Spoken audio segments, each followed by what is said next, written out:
Teman-teman,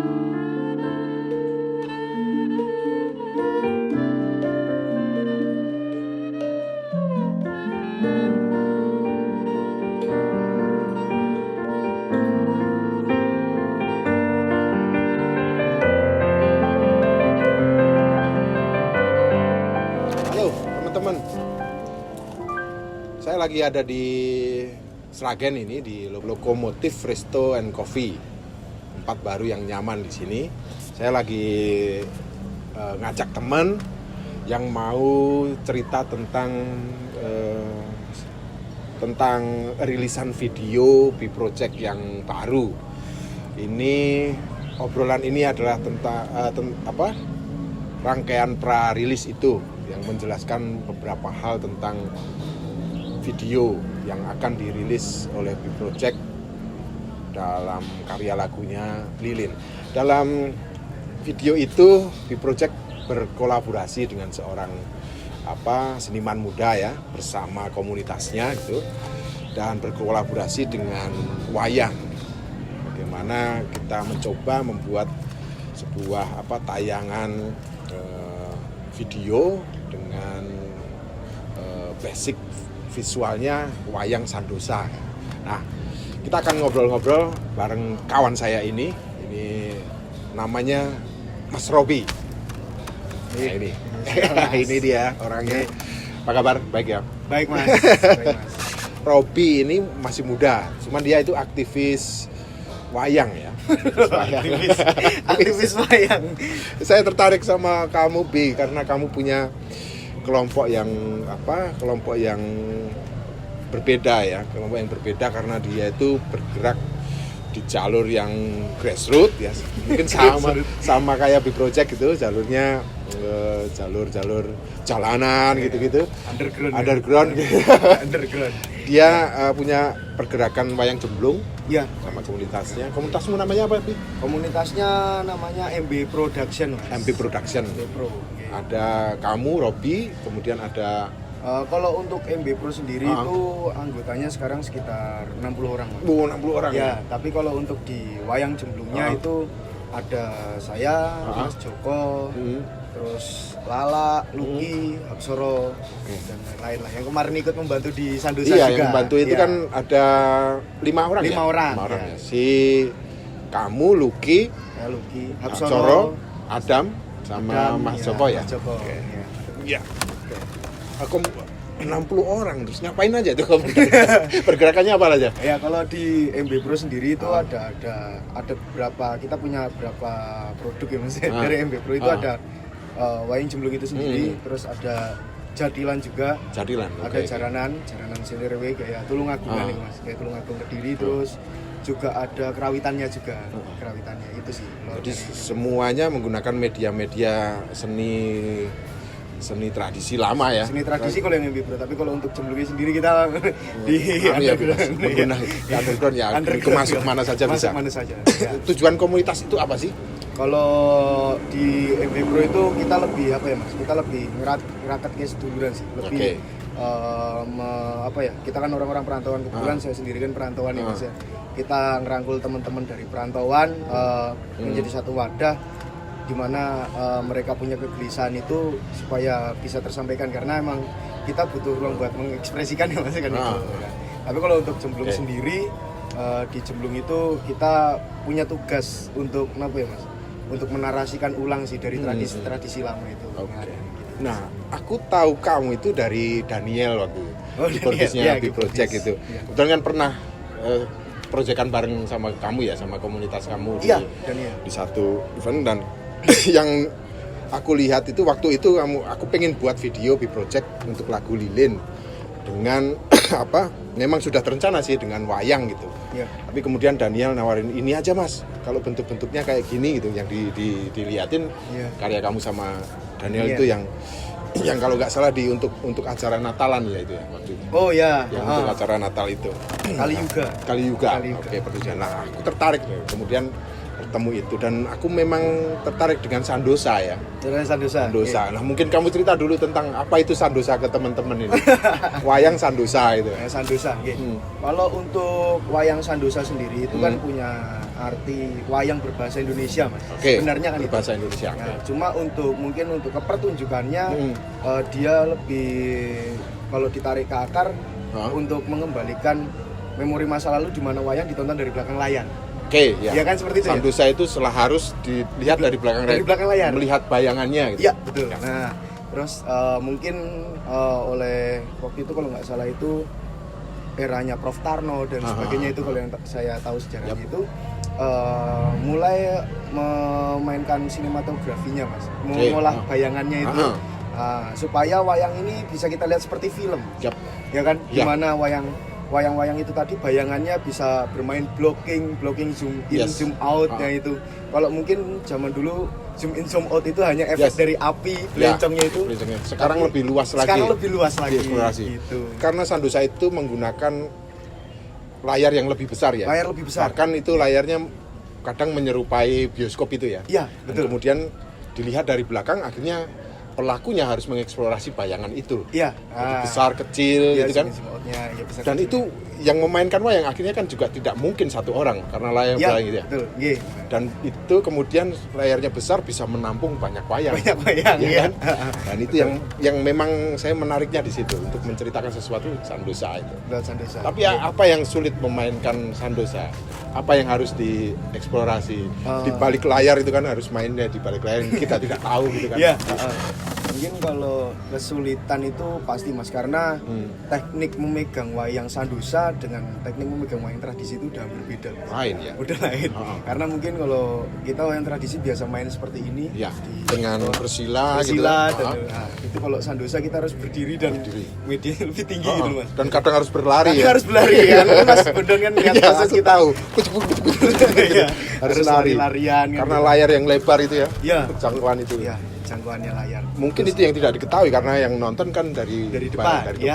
Tapi di belakang itu ada beberapa orang, tidak cuma satu, semuanya memegang wayang dan explore geraknya luas. Main blocking juga kan, Mas. Main blocking untuk explore gerak, terus juga ya bukan hanya berlari, Mas, mungkin dugang-dugangan di belakang layar itu udah biasa seperti waktu itu. Waktu syuting itu aku dengar kamu mengumpat teman kamu, salah gitu. Gitu, Mas. Terus terjatuh itu yang asik.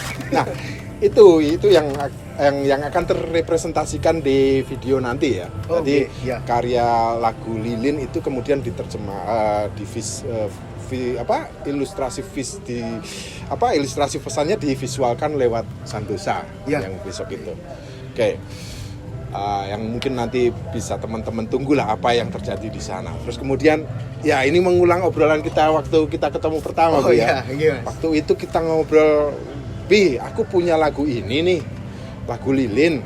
Pesannya begini, Bi. Terus kemudian kamu menangkap apa yang kemudian yang kamu punya ide harus diceritakan lewat wayang gitu. Akhirnya kita pilih cerita Abimanyu di setting Baratayuda. Mas. Nah itu gimana caramu menghubungkan itu logikanya, Bi? Jadi kalau aku lebih menangkap korelasinya antara musik lagu Lilin itu lagu Lilin dengan cerita Abimanyu gitu. Kalau yang aku tangkap dari lagu Lilin itu sendiri kan bercerita tentang seseorang yang ingin berjuang tapi dia takut mati, gitu ya, Mas ya. Nah, jadi nyala redup kan itu. Ragu-ragu. Mangu-mangu ya kan, ragu-ragu gitu. Itu bisa digambarkan seperti Abimanyu, Mas. Kebetulan Abimanyu itu juga kan kalau di pewayangan tradisi itu kan seorang kesatria ya, Mas ya. Seorang kesatria, anaknya Arjuna ya. Anak Arjuna. Betul. Nah, terus pada saat Baratayuda itu kebetulan dia menjadi senopati perang. Dia senopati pertama ya di Baratayuda? Bukan, tapi di awal-awal ya? Bisa, enggak. Dia senopati setelah anak-anak Wirata, Mas. Oh iya.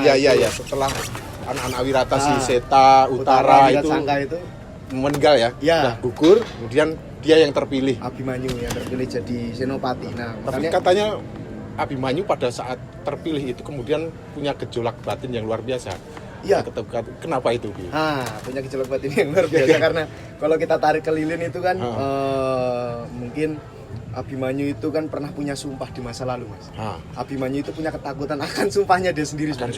Iya, karena waktu itu dia pernah bersumpah sama salah satu istrinya bahwa dia tidak akan menikah lagi. Tapi Abimanyu melanggar itu. Padahal ternyata jatuh cinta pada wanita lain kemudian menikah lagi. Karena di sumpah itu Abimanyu berujar bahwa ketika aku membohongi kamu gitu, kalau bahasa anak-anak sekarang gitu. Untari itu istrinya yang pertama. Iya.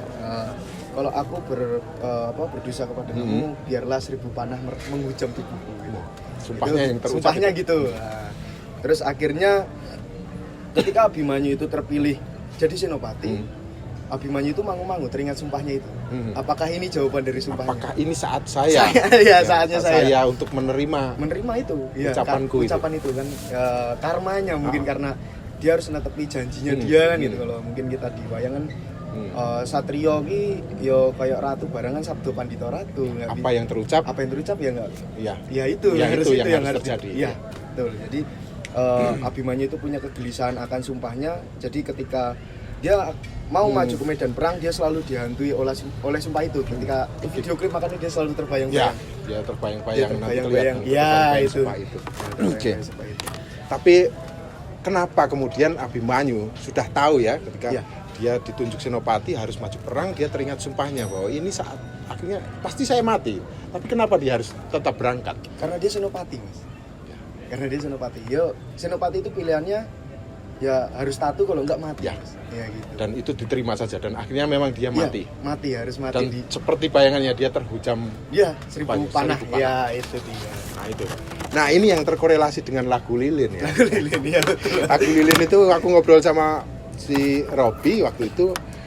Ini aku buat lagu Lilin ini aku tulis ketika aku ngobrol banyak sama teman-temanku dan terutama waktu aku itu juga mengalami sebuah masalah di saat fase laki-laki itu berada pada fase yang sudah dalam pendewasaan. Artinya ini fase-fase teman-temanku waktu ngobrol itu adalah orang-orang sama seperti saya yang baru menikah, jadi beranjak dari remaja ke dewasa gitu.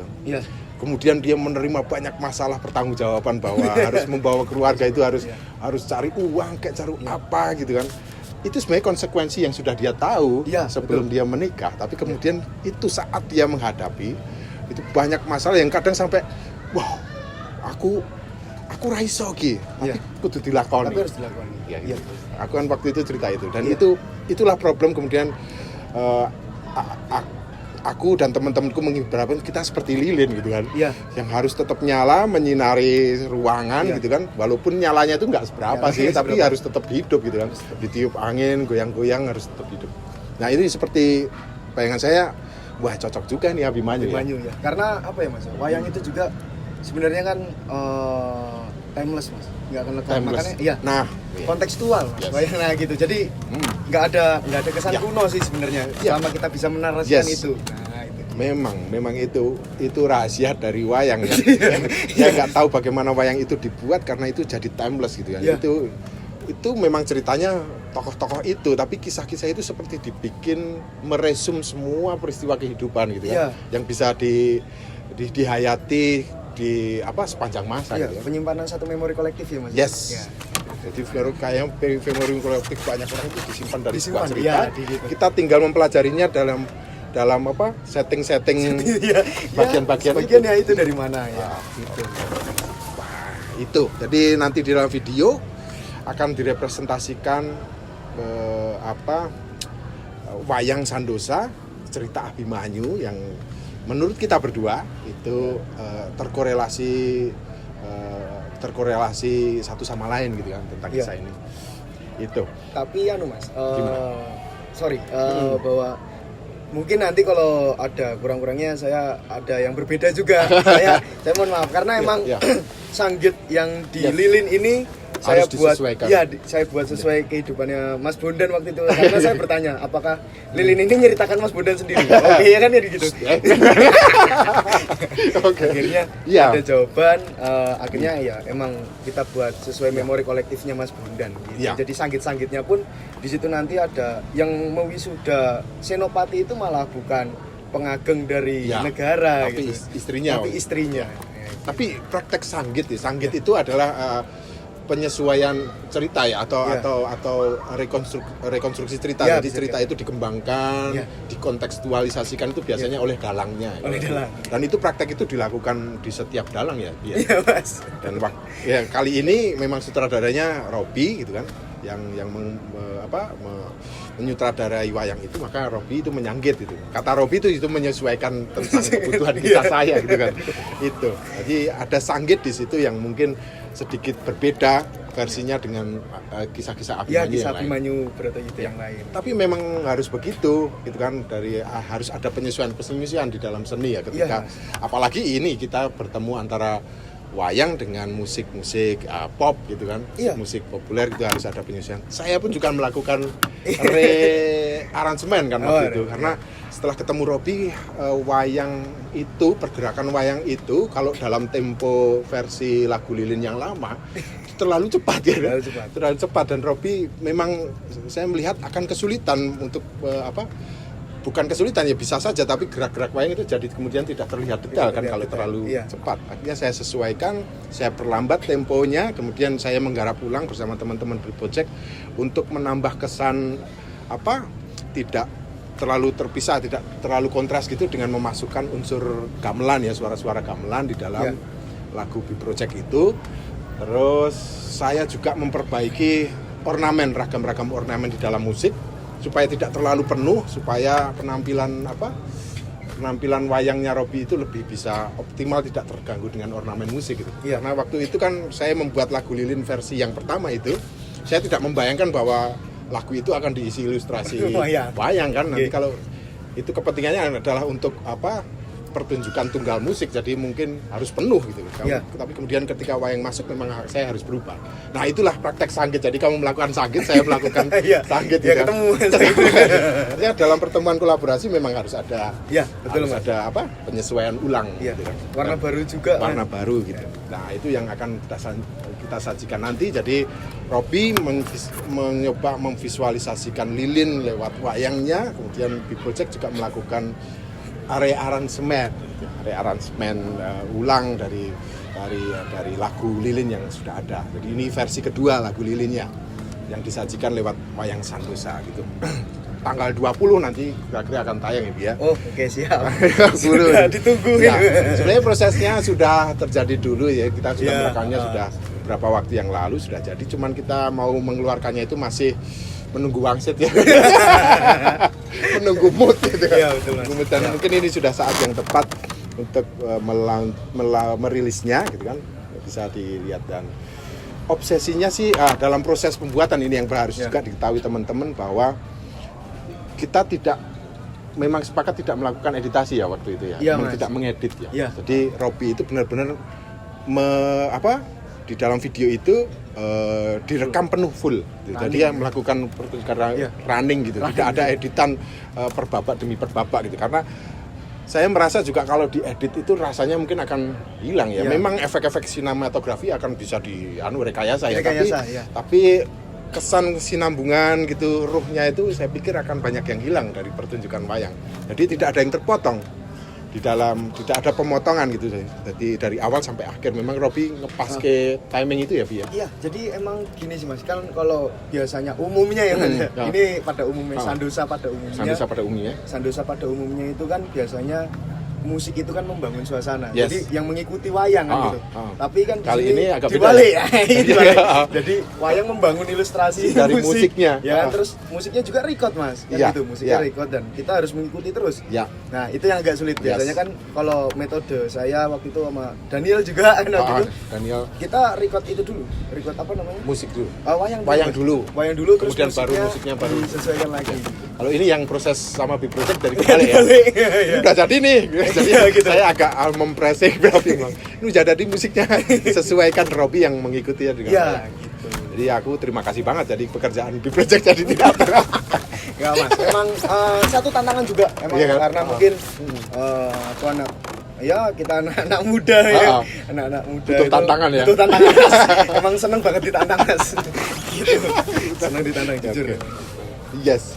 Nah, obsesi kita karena memang prosesnya kan sebenarnya full ya. Jadi aku merasakan waktu itu aku sama si Aji, si videografernya ini merekod itu merasakan wow kalau begini mah sebenarnya bisa disajikan secara live pertunjukan ya. Pertunjukan. Dan itu tidak ada masalah karena video itu juga ketika membuat video wayang kamu kan berjalan terus. Ya. Jadi memang kemudian kita ngobrol waktu itu kita kapan pentasin ya. Kita bareng-bareng aku main musik di sampingmu kemudian kamu main sandu sayuta itu ya. Tapi memang karena situasinya masih ya. Tapi mungkin tunggu selanjutnya nanti. Siap. Kita akan tour keliling untuk pentas kolaborasi B Project dengan kelompoknya si Robby ini. Siap. Terima kasih tantangan. Tantangan lagi. Dan mungkin kita akan nyangkut lagi Mas. Ya, siap. Kita akan bikin pertunjukan yang representatif di ruang-ruang baru gitu. Iya. Oke, mungkin itu dulu ya Bi ya. Oke, terima kasih Mas Bondan atas kesempatannya. Aku juga terima kasih Bi. Kamu memberikan luar biasa untuk video ini. Ya, siap. Bagus, mudah-mudahan kita bisa kolaborasi lagi ya. Ya, tapi setelah proyek Lilin itu kan kita juga lanjut kolaborasi. ada pertunjukan Jagan Separa Santai itu yang kita berdua juga terlibat gitu.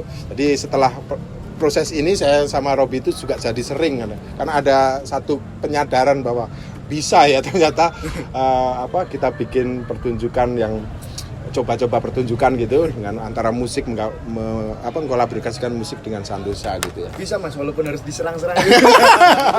Bisa, harus diserang-serang. Tapi terabas lah, bisa Mas. Kita mah cuek ya Cuek. Oke teman-teman, kalau cerita kita ini nanti bikin penasaran Anda seperti apa nanti penampilan video kita di lagu Lilin yang baru ini ada visualisasi wayang sandosa cerita Abimanyu dalam setting Baratayuda yang direpresentasikan oleh Robby dan kawan-kawan komunitasnya dan ada rekomposisi dari lagu Lilin yang mencoba beradaptasi dengan spiritnya dengan kesan-kesannya wayang. Tunggu tanggal 20 Agustus ini ya teman-teman, tetap ikuti B Project karena setelah ada rilisan ini kita akan coba lakukan pergerakan kreatif baru lagi. Oke, salam sehat selalu. Terima kasih B. Terima kasih Mas Bondan atas terima kasih selalu dan tetap semangat lah untuk hidup. Sebatang lilin, ia sering takut